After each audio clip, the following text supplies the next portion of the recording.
ஆன்மீக யாத்திரை பயணங்களுக்கு யாத்திரை.com உடன் இணைந்திடுங்கள். கால் 9445760000. தரத்தில் உயர்வு, விலையில் குறைவு. 100% ஒரிஜினல் ராசிக்கற்கள், கருங்காலி, ஸ்படிகம், தேவதாரு, துளசி, சந்தன மாலைகள் மொத்த மற்றும் சில்லறை விற்பனைக்கு MJM jewellers and gems, Chidambaram. மக்களின் மருந்தகம், காவிரி மருத்துவமனை எதிரில், Alwarpet. Generic medicine 60 to 90% discount. இலவச டெலிவரி. கால் 7993177993. பிரீமியம் குவாலிட்டி பித்தளை விளக்குகள் மற்றும் சிலைகள் வாங்க மகள் ஹேண்டிகிராஃப்ட், சென்னை கொட்டிவாக்கம் மற்றும் அம்பத்தூரில்.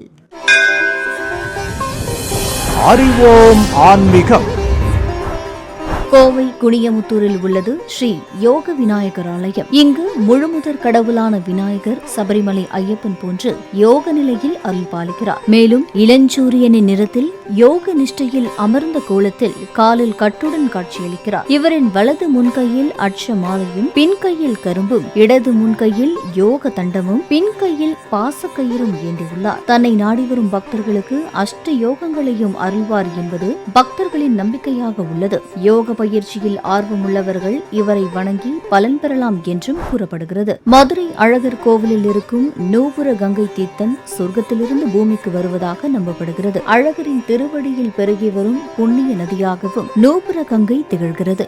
கணுக்காலுக்கு சமஸ்கிருதத்தில் நூபுரம் என்ற பெயர் உண்டு. வாமன அவதாரத்தின் போது திருமாலின் கணுக்காலை தொட்டு பூமியில் விழுந்த தீர்த்தம் என்பதால் தான் நூபுர கங்கை என்று அழைக்கப்படுகிறது. நோய்கள் தீர்க்கும் சக்தி கொண்ட இத்தீர்த்தத்தில் இரும்பு சத்தும் தாமிர சத்தும் அதிகம் உள்ளது.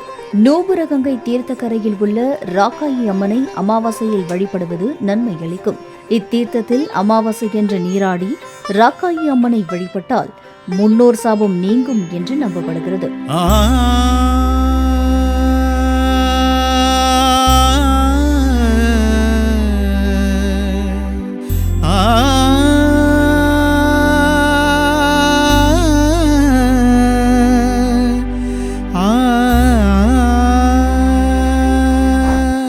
தீராத நோய் மருத்துவம் பார்த்தும் சிரமத்தில் உள்ளவர்கள், மனக்குழப்பம் உள்ளவர்கள், பிரச்சனைகள் தீர ஆண்டிக்கோல முருகனை வழிபடலாம். மேலும் வழக்குகளில் வெற்றி பெற ஆண்டிக்கோல முருகன் வழிகாட்டுவார்.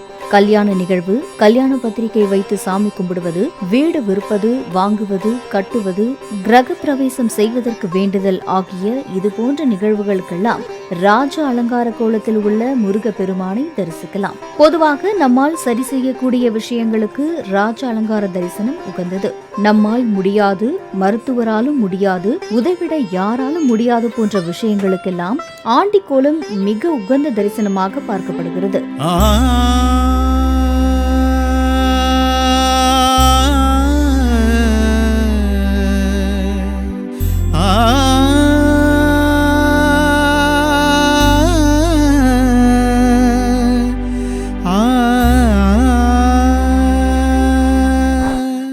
ஒரு குடும்பத்தில் யாருடைய ஜாதகத்திற்கு வலிமை அதிகம்? பொதுவாக ஒரு தம்பதிகளுக்கு குழந்தை பிறப்பதற்கு முன்பாக கணவரின் ஜாதகத்திற்கே வலிமை அதிகம் என்று கூறப்பட்டுள்ளது. ஆனால் குழந்தைகள் பிறந்த பின்னர் அந்த குழந்தைகளின் ஜாதகமே பிரதானமாக வேலை செய்யும். இதில் ஆண் பெண் என்ற பேதங்கள் கிடையாது. பிள்ளைகள் பிறந்த பின்னர் தாய் தந்தையர் ஜாதகத்தை பார்த்து பலன் கூறாமல் பிள்ளைகளின் ஜாதகத்தை வைத்தே அந்த குடும்பத்தின் நலனை பற்றி கணிக்க வேண்டும். எனவே ஒரு குடும்பத்தில் குழந்தைகள் பிறக்கும் வரை அந்த குடும்ப தலைவரின் ஜாதகத்திற்கு வலிமை அதிகம். வாரிசுகள் வந்துவிட்டால் அவர்களின் ஜாதகம்தான் குடும்பத்தின் ஏற்றத்தாழ்வுகளை முடிவு செய்யும். குறிப்பாக தலைப்பிள்ளையின் ஜாதகத்திற்கு வலிமை அதிகம் உள்ளதாக கூறப்படுகிறது.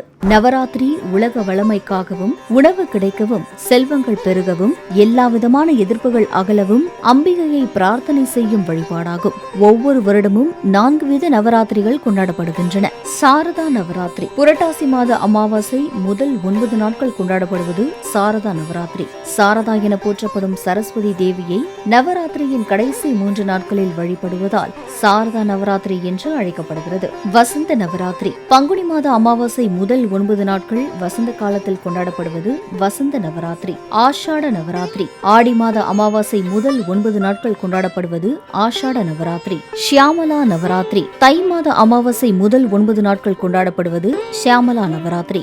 வருடத்தில் 4 சாரதா நவராத்திரிகள் வந்தாலும் இருந்தாலும் சாரதா நவராத்திரி தான் இந்தியா முழுவதும் பொதுவாக கொண்டாடப்படுகிறது. பரம்பொருள் என்பவர் ஒளிமயமானவர் என்பதை குறிக்கவே தீபாராதனை வழிபாடு. தீபாராதனை ஒளியில் இறைவனின் திருவுருவம் நம் கண்களுக்கு பிரகாசமாக தெரியும். அதுபோலவே மனதில் பக்தி ஒளிரும் போதுதான் இறைவனை தரிசிக்க முடியும். ஆலய கருவறை எப்போதும் இருட்டாக இருக்கும் பகுதி. காற்றும் ஒளியும் வெளியிலிருந்து அங்கே செல்ல முடியாது. பிற எண்ணங்களுக்கு இடம் தராத நம்முடைய உள்மனதை இந்த கர்ப்பகிரகம் பிரதிபலிக்கிறது. அதில் உறையும் இறைவன் சாதாரணமாக நமக்கு புலப்படுவது இல்லை.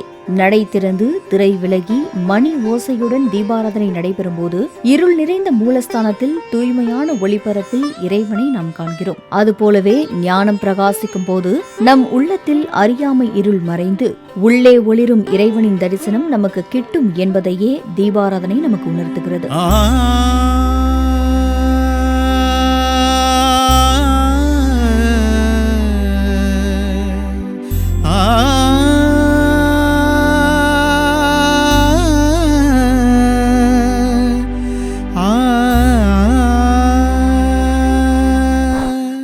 சம்பிரதாயத்தின்படி வாஸ்துப்படிதான் வீடு கட்ட வேண்டும் என்று கூறப்பட்டுள்ளது. அதனால்தான் ஒவ்வொரு கதவு, ஜன்னல், அறை போன்றவை வாஸ்துப்படி அமைக்கப்படுகின்றன. வீடு கட்டுவதற்கு முன் அஸ்திவாரத்தின் போது பூமியில் வெள்ளி பாம்புகள் அல்லது கலசங்கள் வைக்கும் பழக்கம் உள்ளது. இதுவே வீடு கட்டுவதற்கு முதல் விதி என்று கூறப்படுகிறது. வாஸ்து சாஸ்திரப்படி இந்த வெள்ளி பாம்புகள் கலசங்களை வைத்தால் வீட்டில் மகிழ்ச்சி அதிகரிக்கும் என்று நம்பப்படுகிறது. மேலும் பூமிக்கு அடியில் பாதாள உலகம் இருப்பதாகவும் பாதாள உலகத்தின் அதிபதி சேஷ நாகம் என்று சொல்லப்பட்டுள்ளது. இதனால்தான் வெள்ளி பாம்புகள் வீடு கட்டும் முன்பு வைக்கப்படுகிறது. மேலும் இந்த பாம்புகள் வீட்டை பாதுகாப்பதாகவும் சொல்லப்படுகின்றது. தஞ்சாவூர் மாவட்டம் திருமங்கலக்குடியில் அமைந்துள்ளது சூரியனார் கோவில். இந்த சூரிய பகவான் இரு கரங்களிலும் செந்தாமரை மலர்களை ஏந்தியபடி பொன்மரு வலுனும் காட்சி தருகின்றார். அவரது இடதுபுறத்தில் உஷா தேவியும் வலதுபுறத்தில் பிரதியுஷா தேவி என்னும் சாய தேவியுடனும் திருமண கோலத்தில் நின்றபடி காட்சி தருவது சிறப்பு வாய்ந்ததாக பார்க்கப்படுகிறது. நவகிரகங்கள் அனைத்தையும் ஒரே இடத்தில் பார்க்கக்கூடியது மற்றும் நவகிரகமே மூலஸ்தானமாக அமைந்த கோவில் இந்த சூரியனார் கோவில். மேலும் சூரிய பகவான் உக்கிரமாக இல்லாமல் சாந்தமாக காட்சி தருவது மற்றொரு சிறப்பாகும். இந்த புனித தலத்தில் கிரகங்கள் அனைவரும் தனித்தனி சன்னதிகளில் அமைந்துள்ளனர். தீராத நோயால் அவதிப்படுபவர்களும், ஏழரை சனி, ஜென்ம சனி, அஷ்டசனி ஆகியன உள்ளவர்களும், நவகிரக தோஷங்களால் பாதிக்கப்பட்டவர்களும் இந்த சூரிய பகவானை வழிபட்டால் நன்மை கிடைக்கும் என்பது ஐதீகம்.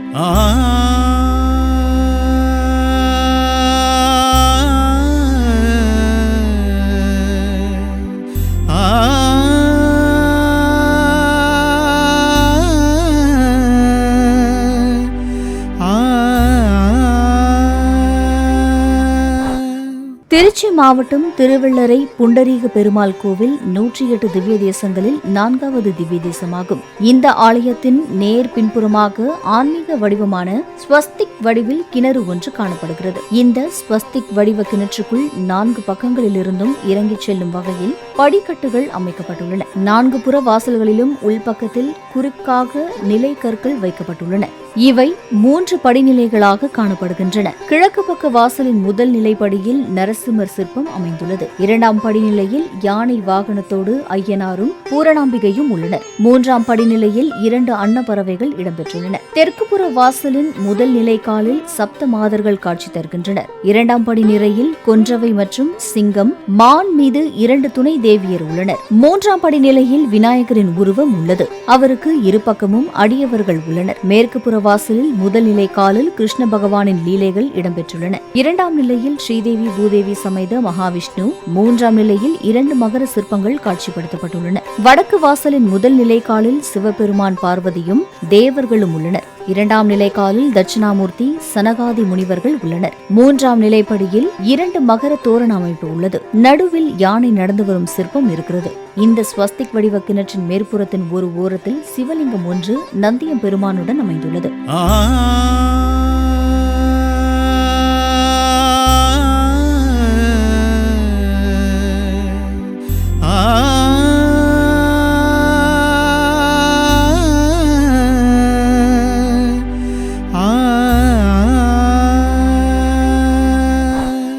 தமிழ்நாட்டின் முதல் மாதமான சித்திரையில் வரும் பௌர்ணமி சித்ரா பௌர்ணமி. இவ்வுலகில் மனிதராக பிறந்த அனைவரின் செயல்களையும் சித்திரகுப்தன் தான் கணக்கு வைத்துக் கொள்வார் என்று நம்பிக்கை உள்ளது. அந்த வகையில் சித்ரா மாதம் வரும் பௌர்ணமி சித்திரகுப்தனை வணங்கும் நாளாகும். சித்திரை மாதத்தில் பிறந்தவர்கள் சித்ரா பௌர்ணமி என்று சித்திரகுப்தனுக்கு பொங்கல் வைத்து வழிபடுவது வழக்கமாக உள்ளது. சித்ரா பௌர்ணமி என்று விரதமிருந்து சிவாலயங்களில் கிரிவலம் வர நாம் பாவ வினைகளை போக்கி புண்ணியம் சேரும். மேலும் சித்ரா பௌர்ணமி அன்று அம்பாள் வழிபாடு செய்வதால் திருமண யோகம், குழந்தை பாக்கியம் கிடைக்கும் என்பது பக்தர்களின் நம்பிக்கையாக உள்ளது. இந்த நாளில் செய்யும் தானம் சிறிதளவாக இருந்தாலும் அதன் பலன் மலையளவாக திரும்ப கிடைக்கும். எனவே தவறாமல் தானம் அளித்து வழிபாடு நடத்துவதும் சிறப்பு. அக்ஷதம் என்ற சமஸ்கிருத சொல்லில் இருந்து வந்ததுதான் அக்ஷதை. அக்ஷதம் என்றால் சேதப்படாதது அல்லது இடிக்கப்படாதது என்று பொருள். தெய்வங்களுக்கு படைக்கப்படும் பொருட்களில் அரிசி மிக முக்கியமான புனிதமான பொருளாக கருதப்படுகிறது. அதனால்தான் அரிசியால் தயாரிக்கப்பட்ட அக்ஷதை பூஜைக்கு பயன்படுத்தப்படுகிறது. மேலும் திருமணம், வீட்டு விசேஷங்கள், ஆலய பூஜை போன்ற சுப காரியங்களுக்கு மஞ்சள் அக்ஷதை பயன்படுத்துவது வழக்கமாக உள்ளது. அசுத்தமான, எச்சில் படாத பொருட்களை மட்டுமே தெய்வத்திற்கு படைக்க வேண்டும். அரிசி நெல்லில் இருந்து பெறப்படுவதால் அது விலங்குகள், பறவைகளால் சேதப்படுத்தப்படாததாக உள்ளது. அதனால் இது மிகவும் புனிதமானதாக கருதப்படுகிறது. அக்ஷதை என்பது உடைப்படாத முழுமையின் அடையாளம் என்பதால் இதை தெய்வத்திற்கு படைப்பதால் நம்முடைய வாழ்க்கை முழுமை பெற்று பிரச்சனைகள் தீர்ந்து வெற்றிகள் குவியும் என்பது நம்பிக்கையாக உள்ளது.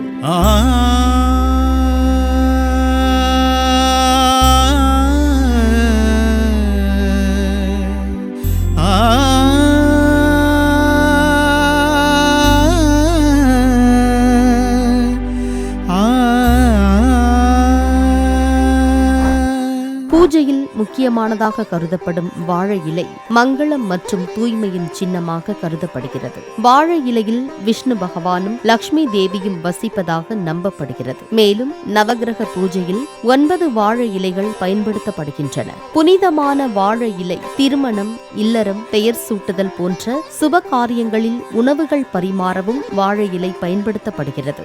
அது மட்டுமல்லாமல் கிரக பிரவேச நேரத்தில் வாழை இலையில்தான் அரிசி மற்றும் குங்குமம் போன்ற பல பொருட்கள் வைக்கப்படுகின்றன. திருமண பந்தத்திலும் மணமக்களை வாழை இலையில் அமர வைக்கும் வழக்கம் உள்ளது. வாஸ்து சாஸ்திரத்தின்படி வாழை இலைகள் வீட்டிற்கு நேர்மறை ஆற்றலை கொண்டு வருகின்றன. மேலும் பிரதான நுழைவாயிலில் வாழை இலைகளை வைப்பதன் மூலம் எதிர்மறை ஆற்றல் வீட்டிற்குள் நுழையாது என்று நம்பப்படுகிறது. மேலும் வாழை இலையை வீட்டில் பூஜை அறையில் வைப்பதால் அமைதி கிடைக்கும். வாழை இலையில் அன்னதானம் செய்து பித்ரு தோஷத்தில் இருந்து நிவாரணம் பெறலாம்.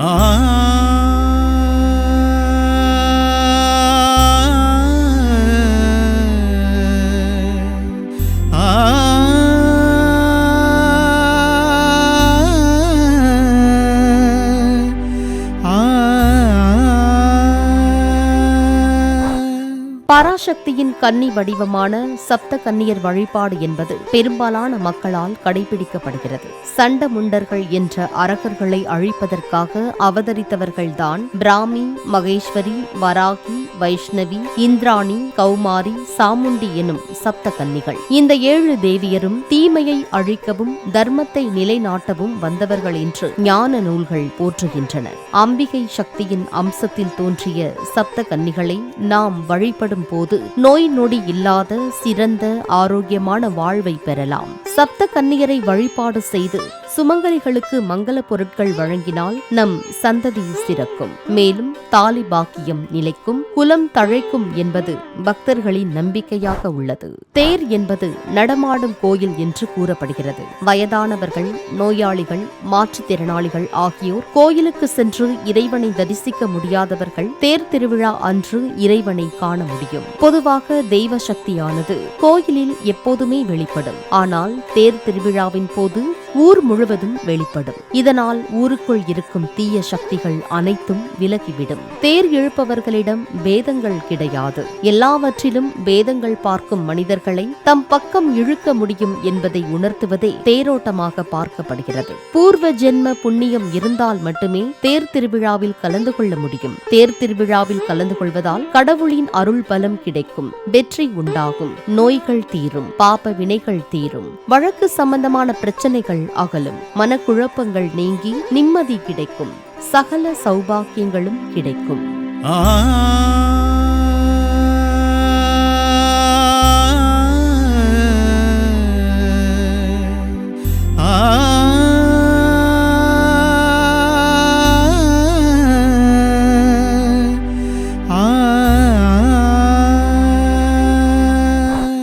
பூஜை அறையில் சுவாமி விக்கிரகம் அல்லது படங்களை கிழக்கு அல்லது வடக்கு நோக்கி வைத்து வழிபட வேண்டும். வடக்கு நோக்கி இருந்தால் பூஜை செய்பவர் கிழக்கு நோக்கி அமர்ந்தும் பூஜை செய்ய வேண்டும் என்று சாஸ்திரத்தில் கூறப்பட்டுள்ளது. பெண் தெய்வங்களை பூஜிக்கும் போது நேருக்கு நேராக அமர்ந்து பூஜிப்பது சிறப்பு. அதாவது பராசக்தி மற்றும் மகாலட்சுமி படங்கள் கிழக்கு நோக்கி இருந்தால் மேற்கு நோக்கி அமர்ந்தும், வடக்கு நோக்கி இருந்தால் தெற்கு நோக்கி அமர்ந்தும் வழிபாடு செய்யலாம். அவ்வாறு அமரும் போது அம்மன் படங்களின் முன் நேருக்கு நேராகவும் அமரலாம். ஒவ்வொரு மாதமும் பௌர்ணமியை அடுத்து வரும் 8வது திதியான தேய்பிறை அஷ்டமியில் பைரவரை வழிபட்டால் அவருடைய அருளை முழுமையாக பெறலாம். கோயிலுக்கு சென்று பைரவரை தரிசிக்க முடியாவிட்டாலும் வீட்டிலிருந்தே பைரவரை வழிபடலாம். அஷ்டமி திதியில் வீட்டிலேயே தீபம் ஏற்றி மனதில் பைரவரை நினைத்து பைரவர் மந்திரத்தை உச்சரித்து வழிபட துன்பங்கள் நீங்கி வாழ்வில் உயர்வு ஏற்படும். தேய்பிறை அஷ்டமியில் அருகில் உள்ள சிவாலயத்திற்கு சென்று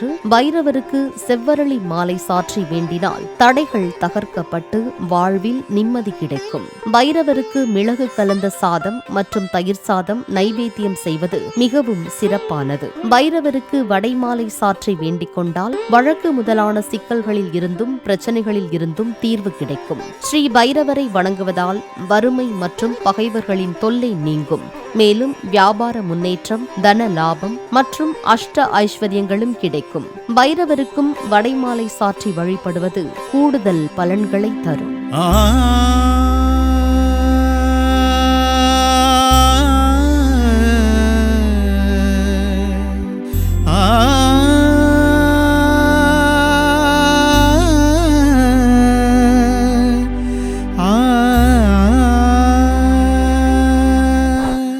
அரச மரத்தடியில் வீற்றிருக்கும் விநாயகருக்கு வெள்ளிக்கிழமை அன்று 11 தீபம் ஏற்றி வழிபட்டு வந்தால் பணவரவு அதிகரிக்கும். இதேபோல் அரச மரத்தை 11 முறை சுற்றி வருவதும் மிகச்சிறந்த நற்பலன்களை தரும். வெள்ளிக்கிழமை தோறும் குபேர விளக்கில் தாமரை திரியிட்டு விளக்கேற்றி வந்தால் குபேரனின் அருள் கிடைக்கும். வெள்ளிக்கிழமைகளில் விரதம் இருப்பது மிகவும் விசேஷமானது. தொடர்ந்து ஒருவர் வெள்ளிக்கிழமை விரதத்தை கடைபிடித்து வந்தால் லட்சுமி, முருகன், சுக்கிரன் ஆகிய மூவரின் அருளையும் ஒருங்கே பெறலாம். லட்சுமி தேவியின் அம்சமாக விளங்கும் உப்பை வெள்ளிக்கிழமை வாங்கினால் நமக்கு இரட்டிப்பு பலன் கிடைக்கும். மேலும் நமது வீட்டிலும் லட்சுமி கடாட்சம் எப்போதும் நிறைந்திருக்கும் என்றும் நம்பப்படுகிறது.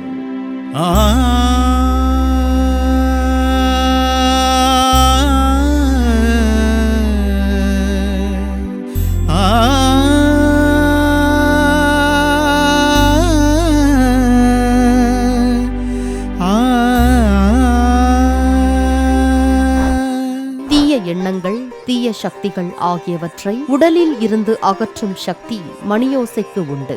ஆலயத்தில் கோயில் மணி ஒலிக்கும் போது நம்முடைய கவனம், சிந்தனை ஆகியவை வேறு பக்கம் செல்லாமல் இருக்கும். ஒரு அதிர்ச்சி உணர்வை அளித்து நம்மை நிகழ்காலத்துடன் ஒன்றியிருக்கச் செய்யும் ஆற்றல் மணியோசைக்கு உண்டு. கோயில் மணியானது காதுகளுக்கு இதமான உணர்வை தந்து மனதையும் ஆன்மாவையும் அமைதி பெறச் செய்கிறது. இதனால் ஒருவிதமான நிம்மதி, புத்துணர்ச்சி நமக்குள் ஏற்படுவதை உணர முடியும். நம்முடைய உள் உணர்வு, சுயம் ஆகியவற்றை தெய்வத்துடன் இணைய வைக்க உதவுகிறது. கோயில்கள் மட்டுமின்றி வீடுகளிலும் பூஜையின் போது மணியடிக்கப்படுவதால் துர்சக்திகள் விரட்டப்படுகின்றன. மணியில் இருந்து எழுப்பப்படும் ஓசை நம்முடைய மூளைக்குள் 7 வினாடிகள் இருக்கும். இந்த 7 வினாடிகளில் உடலில் உள்ள 7 சக்கரங்களும் தூண்டப்படுவதாகவும் சொல்லப்படுகிறது. அதோடு மனதில் தூய்மையான எண்ணங்கள் நிறைவதற்கும் மணியோசை உதவுகிறது. சுக்லபக்ஷம் என்றால் வளர்பிறை காலம், கிருஷ்ணபக்ஷம் என்றால் தேய்பிறை காலம், அமாவாசை அமாவாசைக்கு அடுத்த நாளான பிரதமை திதியிலிருந்து பௌர்ணமி நாள் வரை வருகிற 15 வளர்பிறை நாட்கள் சுக்லபக்ஷம் என்று அழைக்கப்படுகிறது. பௌர்ணமிக்கு அடுத்த நாள் வரும் பிரதமையிலிருந்து அமாவாசை வரை வருகிற 15 தேய்பிறை நாட்கள் கிருஷ்ணபக்ஷம் என்று அழைக்கப்படுகிறது. சூரியனும் சந்திரனும் ஒரே நேர்கோட்டில் இணையும் காலம் அமாவாசை என்றும், சூரியனின் பாகையில் இருந்து விடுபட்டு சந்திரன் நேர் எதிராக 180வது பாகைக்கு வரும் காலம் பௌர்ணமி என்றும் கூறப்படுகிறது. புராணங்களில் சரபம் அல்லது சரப என குறிப்பிடப்படுபவர் சரபேஸ்வர மூர்த்தி. இவர் சிங்கத்தலையும் பறவை மற்றும் விலங்கின் உடலையும் கொண்டவர். சரபேஸ்வரரை பிரதோஷ காலத்தில் வழிபட்டு அவரின் மந்திரத்தை உச்சரிப்பதால் எதிரிகளால் ஏற்படும் துன்பங்கள், வில்லி, சூனியம், ஏவல் உள்ளிட்ட செய்வினைகள் நீங்கும். எதிரிகளின் தொல்லை அனைத்தும் தீரும். சரபேஸ்வரரை அருகம்புல், வில்வம் கொண்டு ஆராதித்து வழிபடுவதால் திருமண தடைகள் நீங்கும். பிரதோஷ தினம் மட்டுமல்லாமல் பௌர்ணமி, அமாவாசை தினங்கள் சரபமூர்த்தியை வழிபட ஏற்ற நாளாக பார்க்கப்படுகிறது. மேலும் சரபேஸ்வரரை முழு மனதோடு சரணடைந்தால் அனைத்து காரியங்களும் வெற்றியடையும் என்பதும் பக்தர்களின் நம்பிக்கையாக உள்ளது. பொதுவாக புராதனமாக உள்ள ஆலயங்களில் தினசரி 6 கால பூஜை நடைபெறும் வழக்கம் உள்ளது. அவை உசத்கால பூஜை, காலசந்தி பூஜை, உச்சிக்கால பூஜை, சாயரட்சை பூஜை, சாயரட்சை 2ஆம் கால பூஜை, அர்த்தசாம பூஜை என்று அழைக்கப்படுகிறது. காலை 6 மணிக்கு நடைபெறுவது உஷத்கால பூஜை, காலை 8 மணிக்கு நடைபெறுவது காலசந்தி பூஜை, பகல் 12 மணிக்கு நடைபெறுவது உச்சிக்கால பூஜை, மாலை 6 மணிக்கு நடைபெறுவது சாயரட்சை பூஜை, இரவு 8 மணிக்கு நடைபெறுவது ராக்காலம் அல்லது சாயரட்சை 2ஆம் கால பூஜை, இரவு 10 மணிக்கு நடைபெறுவது அர்த்தஜாம பூஜை.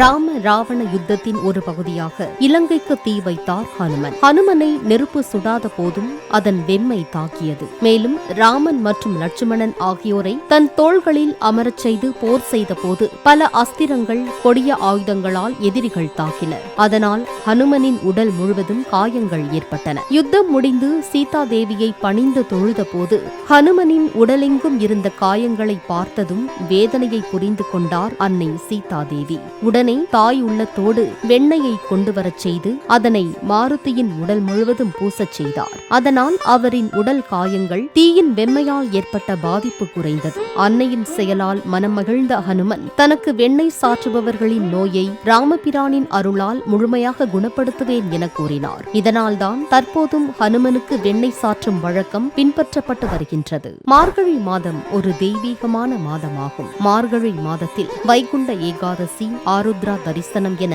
இறைவனை அடையக்கூடிய 2 பெரிய விழாக்கள் வருகின்றன. ஆடி மாதம் அம்பிகைக்குரிய மாதம், அதேபோல மார்கழி மாதம் இறைவனுக்குரிய மாதம். இறைவனை வணங்க வேண்டிய மிக அற்புத மாதம் என்பதால் திருமணம் செய்யப்படுவதில்லை. இந்த மாதங்களில் இறை சிந்தனையை தவிர வேறு சிந்தனை கூடாது என்பதால் திருமணம் தவிர்க்கப்படுகிறது. மார்கழி மாதத்தில் விதைத்தால் விதை வளராமல் போய்விடும். குலம் தழைக்க போற்றி கொண்டாடப்படும் திருமணம் அதே காரணத்தால் தான் தவிர்க்கப்பட வேண்டும் என்ற நியதி கடைபிடிக்கப்படுகிறது.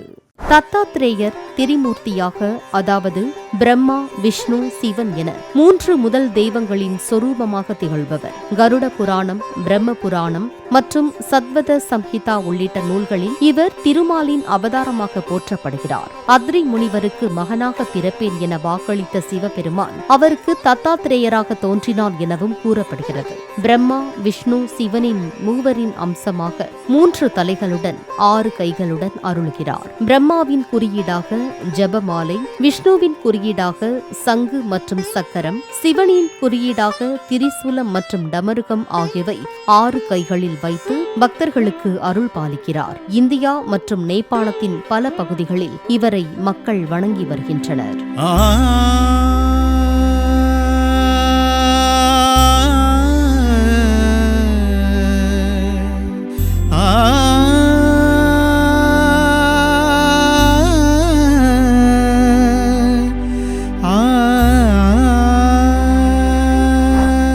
மனிதர்களின் ஒரு வருடம் தேவர்களின் ஒரு நாளாக பார்க்கப்படுகிறது. அதில் ஆனி மாதம் என்பது தேவர்களின் மாலை நேரமாகும். நாம் எப்படி காலை மாலை இருவேளையும் வீட்டில் விளக்கேற்றி வழிபடுகிறோமோ அதேபோல் தேவர்களும் தங்களின் மாலை நேரத்தில் சிவனுக்கு அபிஷேகம் செய்து வழிபடுவதாக சொல்லப்படுகிறது. அதனால்தான் நடராஜருக்கு மற்ற அபிஷேகங்கள் அனைத்தும் மாலையிலும், மார்கழி மற்றும் ஆனி மாத அபிஷேகங்கள் மட்டும் காலையிலும் நடத்தப்படுகின்றன. சிதம்பரத்தில் மார்கழி மற்றும் ஆனி மாதங்களில் நடக்கும் அபிஷேகத்தின் போது ராஜசபை எனப்படும் 1000 கால் மண்டபத்தில் நடராஜர் எழுந்தருள்வார். அவருக்கு 3 மணி நேரம் சிறப்பாக மகா அபிஷேகம் நடத்தப்படும். தேவர்கள் ஈசனை வழிபடும் காலம் என்பதாலேயே இந்த 2 அபிஷேகங்களும் பிரம்ம முகூர்த்த வேளையில் நடத்தப்படுவது வழக்கமாக உள்ளது. இந்த அபிஷேகத்தை தரிசிப்பவரின் பாவங்கள் அனைத்தும் நீங்கி சிவனின் திருவருள் முழுவதுமாக கிடைக்கும். மேலும் வேண்டிய வரங்களை சிவபெருமான் அருள்வார் என்பதும் பக்தர்களின் நம்பிக்கையாக உள்ளது.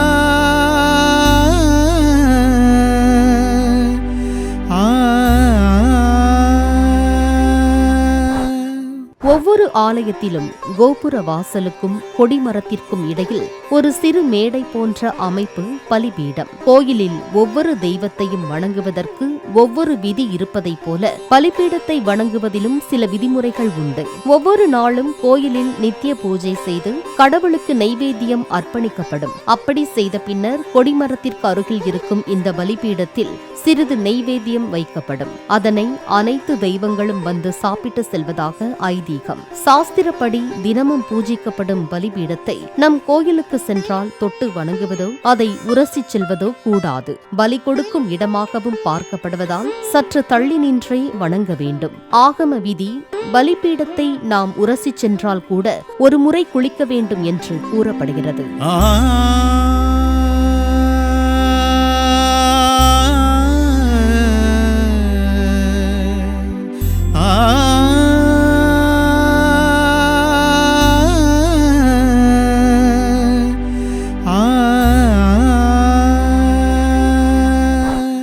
மூன்று வகை கிரக பிரவேசம் பற்றி நீங்கள் அறிவீர்களா?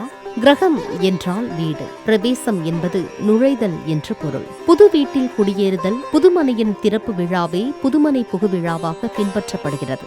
சாஸ்திரத்தில் அபூர்வா, சபூர்வா மற்றும் துவந்த ஆகிய 3 வகையான கிரக பிரவேசங்கள் குறிப்பிடப்பட்டுள்ளன. அபூர்வ கிரக பிரவேசம் புதிய கிரக பிரவேசம் என்று அறியப்படுகிறது. புதிதாக தேர்வு செய்ய நிலத்தில் உருவான வீட்டில் முதன்முறையாக குடும்ப உறுப்பினர்கள் புதிய வீட்டிற்குள் நுழையச் செய்யப்படுவது. அடுத்து வெளிநாடுகளில் வசித்து அல்லது வெளியூர் அல்லது வேறு ஏதேனும் காரணங்களுக்காக வீட்டை விட்டு பிரிந்திருந்து மீண்டும் வாழ்ந்த வீட்டிலேயே குடியேறுகிற போது செய்யப்படுவது சபூர்வ கிரக பிரவேசம். மறுவிற்பனைக்கு கொடுக்கப்பட்ட வீடு அல்லது வாடகைக்கு கொடுக்கப்பட்ட வீடு அத்தகைய வீடுகளிலும் பின்பற்றப்படுவதாக கூறப்படுகிறது. வெள்ளம், நீர், நெருப்பு, மின்சாரம் போன்ற சில காரணங்களால் பாதிக்கப்பட்ட வீட்டை மீட்டுருவாக்கி செய்யப்படும் பூஜை துவந்த கிரக பிரவேசம் என்று அழைக்கப்படுகிறது. இவ்வாறான வழிபாட்டின் மூலம் அங்கு வாழும் மக்கள் நேர்மறையாக சிந்தித்து முன்னேறி மகிழ்ச்சியான வாழ்க்கை வாழ முடியும். திருச்சி உறையூரில் அமைந்துள்ளது புகழ்பெற்ற ஸ்ரீ வெக்காளியம்மன் திருக்கோயில். வடக்கு திசையை நோக்கி இருப்பது இக்கோயிலின் தனிச்சிறப்பாக பார்க்கப்படுகிறது. வடக்கு திசையில் அதிக காந்த ஆற்றல் இருப்பதாகவும் அது நமக்கு வெற்றியை தரும் என்றும் நம்பப்படுகிறது.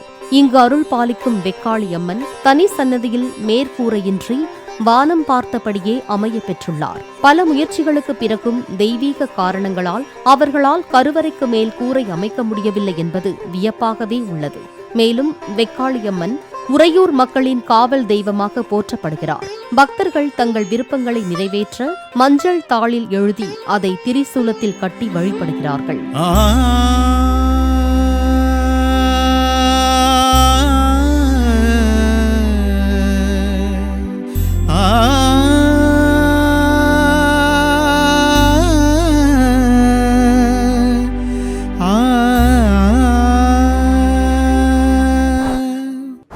யாழ்ப்பாணத்தில் அமைந்துள்ளது ஸ்ரீ நகுலேஸ்வரர் திருக்கோயில். இத்தலத்தின் சிறப்பே தீர்த்தம்தான். கிருதாயுகத்திலேயே தோன்றிய இத்தலத்தில் பகிரதனின் முயற்சியால் பூமிக்கு கொண்டுவரப்பட்ட கங்கையின் துளிகள் இம்மண்ணில் விழ அது புனித தீர்த்தமானதாக கூறப்படுகிறது. பரமசிவன் பார்வதிக்காக உருவாக்கிய தீர்த்தம் இது என்றும் கூறுவார்கள். கீரிமலை தீர்த்தம், கண்டகி தீர்த்தம், சாகர தீர்த்தம் என பலவாறு இந்த தீர்த்தம் வழங்கப்படுகிறது. நகுல முனிவர் கீரி முகம் நீங்கியது, சோழ இளவரசி மாருத புரவீகவல்லியின் குதிரை முகம் நீங்கியது என பெருமை வாய்ந்த தீர்த்தம் இது. மாசி மகம், மகா சிவராத்திரி, ஆடி அமாவாசை நாட்களில் பஞ்சமூர்த்திகள் எழுந்தருள்வதால் இந்த தீர்த்தம் காசி மற்றும் ராமேஸ்வரத்திற்கு இணையான மகத்துவம் பெற்று விளங்குகின்றது.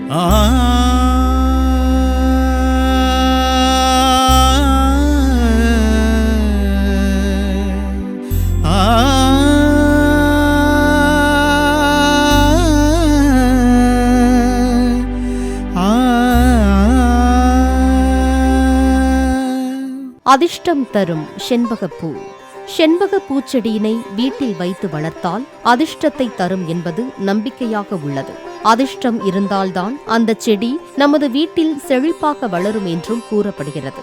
சுக்கிரனுக்கு விருப்பமான செண்பகப்பூ சுக்கிர யோகத்தை அள்ளி கொடுக்கக்கூடியது. செண்பகப்பூவை வீட்டில் இருக்கும் மகாலட்சுமிக்கு வைத்து பூஜை செய்வது மிகவும் நல்லது.